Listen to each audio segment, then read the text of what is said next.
Stephanie, student physical therapist. This is skill number 26, dependent one person sit pivot transfer from bed to chair and back with precautions. In the first two precautions, the spinal fusion precaution and the sternal precautions, you will be using a bed pad underneath the patient to assist in the transfer. The first precaution is spinal fusion precaution. So we're going to have the patient sitting upright with their just over their hips, have their feet flat on the floor. We'll remind the patient not to bend at the trunk or twist at the trunk, and if they need to bend at the hip. C skill 17 for proper setup of wheelchair, and C skill 22 for proper scooting of patient to the edge of the bed. So what I will do is I will put one foot on the outside of the foot on this side and my other foot in between her feet, and I will have the patient sit up straight, and I will use my arm to guard them from bending forward, and I will grab the edges of the bed pad to scoot the patient into the chair. I will count to 3 and say lift, and then I will lift the patient up, and I will also have the patient bear hug me. So I will count to 3 and then lift, and we'll lift you. Ready? 1, 2, 3, lift.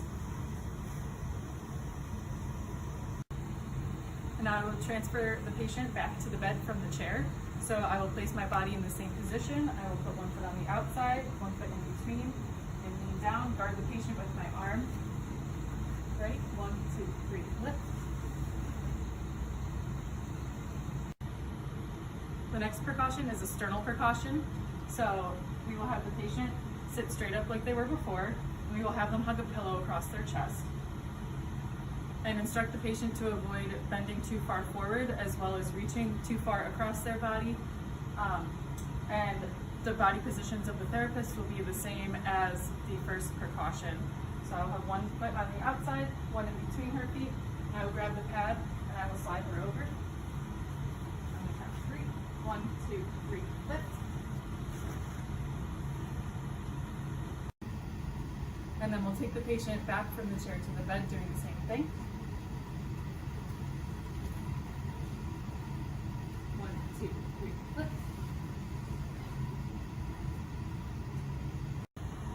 The last precaution is hemiplegia patients. So the first thing to note is to never pull on the paralyzed limb. You can also put the paralyzed arm in a sling for support, and make sure that the weak knee is in line with the hip, and as well as the foot straight under the knee, so it's not falling out. One way to do this is to place your leg on the outside of the patient's weak leg if it is falling out, and support it with your leg. So I'm going to put one leg on the outside of the weak knee, which is this knee, and my other leg in between her feet so I can guide her weak knee into the chair. And I'm also going to have her put this shoulder to my left hip so that she's bending over into me, and I will grasp the gait belt and I will lift her up and transfer her.